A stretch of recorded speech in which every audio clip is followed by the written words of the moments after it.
A warm welcome to St Peter Mancroft Church here in the heart of Norwich. It's 1 o'clock on a Wednesday, and every Wednesday at 1 we have a short reflection for the week.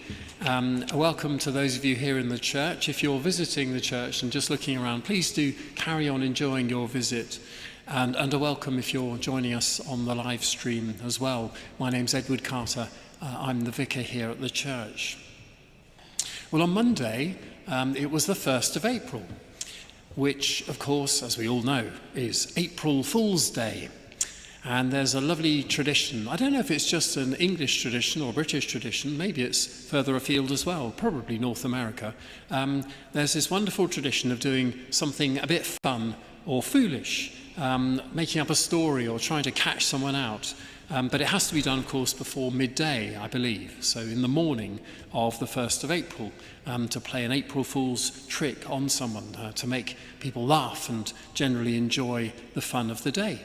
I was reminded on this Monday, April Fool's Day, of course, of that famous spaghetti harvest film, that news report, which was in 1957, a long, long time ago, back in the days when I suppose people didn't have fresh pasta so much in this country.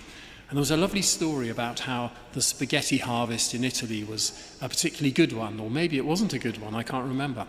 And there were photographs, a film of people picking spaghetti off a tree.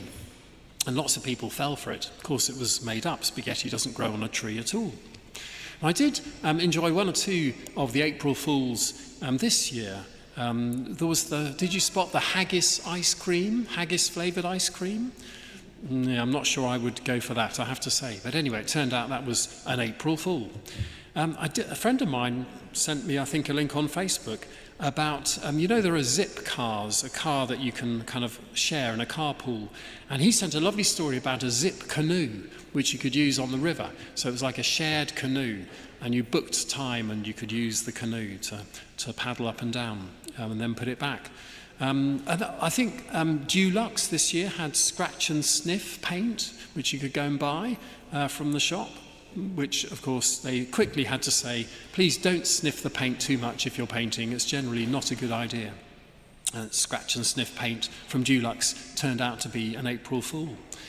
I think my favourite of this year was the April Fool's story that Prince Harry and Meghan were to change their title, no longer to be Duke and Duchess of Sussex, but to be Duke and Duchess of Hollywood. And this was to be a great thing to improve their marketability in different ways. It turned out, of course, that it was just another April Fool, a joke.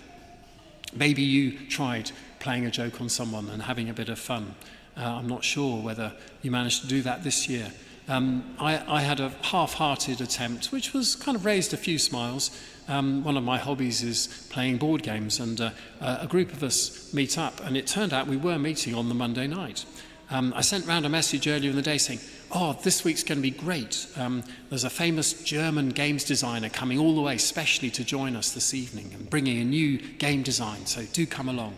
But of course everyone realised, helped by the fact that I said, and the name of the prototype he's bringing is April Fool.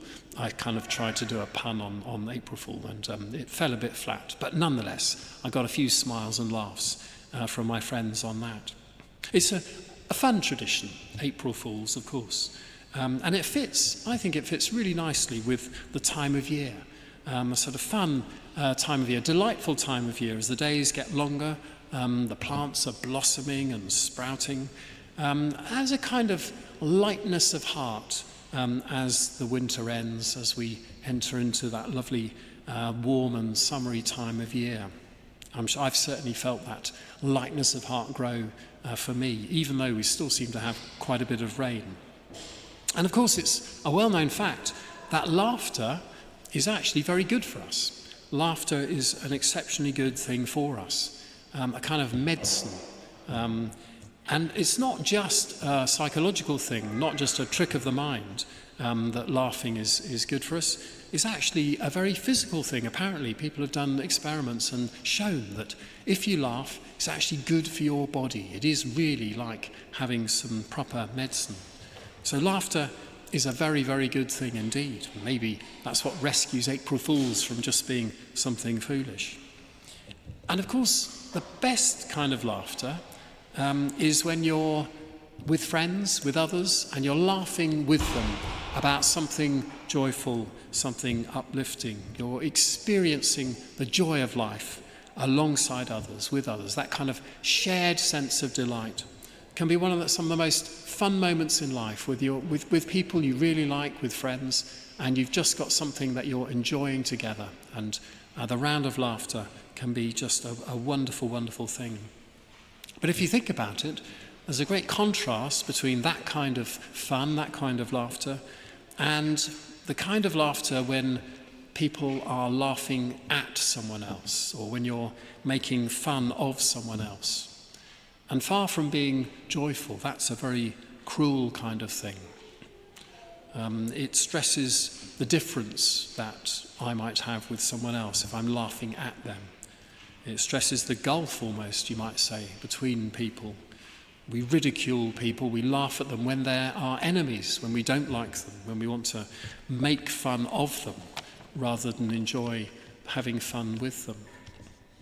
Well, this year, April Fool's Day, 1st of April, came just one day after Easter Day, which of course was the last day of March this year. And Easter Day for Christians, people like me who follow the Christian faith, for Christians, Easter Day is the great celebration of God's promise of life, which is so full of joys and delights. And Easter Day and Easter Tide, the days that follow Easter, they're a shared time of joy in the life of the church, and for Christian people certainly. A time of joy, not just for people, but actually, Christians would say, for the whole of creation, for everything that God has made. And this kind of Easter joy is never a cruel delight over others' misfortune or over that sense of picking on someone else. No, it's never that misplaced kind of laughter at all. It's always that sense of joy with God's creation, joyfulness with others as we celebrate together the gift of life, which Christians believe is revealed above all else in the person of Jesus Christ, who, even though he died, was raised to that new life, that resurrection life. Well, of course, the great thing about April Fool's Day jokes is that they are made up. They are quite literally created out of nothing. They're made up. And actually, that's the creative thing about April Fool's Day. I know people who spend weeks preparing carefully an April Fool, and they perhaps print out some special made-up leaflet or something like that. People have great fun doing it. And the truth is that some people think the Christian faith is made up, that the resurrection of Jesus from the dead must be made up. That's what a lot of people say. But for me, as a Christian person, although these things at the heart of the Christian faith do seem very startling and do in many ways seem very hard to believe, for me, and indeed for many, many others, millions of others around the world, these Christian claims do, in a mysterious way, resonate really strongly, harmoniously with our experience of the world and the way the world seems to be made, our experience of being alive. The resurrection, you see, isn't just like some peculiar trick of the mind or some delusion. It's almost the opposite in Christian eyes. It's a celebration of the new creation, the creative power of God, the sheer joy and delight of being alive. The truth is, the fact that anything is alive, the fact that anything exists at all is extraordinary, absolutely mind-blowing. You only have to look at the world around us to think, goodness me, how on earth did all this come about? Surely it's just beyond imagining. And for me, as a Christian, believing in the possibility of resurrection life, of new life, or to put it another way, that new creation. That's what Easter points us to, the new creation. Believing in that is no harder than believing in this first creation, the creation that we live in, that we experience day by day. Or to put it another way, Easter Day is no more strange than just the wonder, the mystery of being alive at all. Because actually, in Christian eyes, certainly, they all fit together, which of course is a mystery, not something you can put in a test tube and test. It is a mystery, but it is, I believe, nonetheless, a deep and powerful truth, one that Christians celebrate at this time of year. Well, thank you for listening to my few thoughts today. I hope you enjoyed some fun on April Fool's Day on Monday, had some laughter with others, hopefully. Maybe even made up something fun to try and catch people out and enjoy a joke with them. I hope all of that was true for you on Monday. But I hope the day before, that Easter Day, Sunday, was also something precious to you.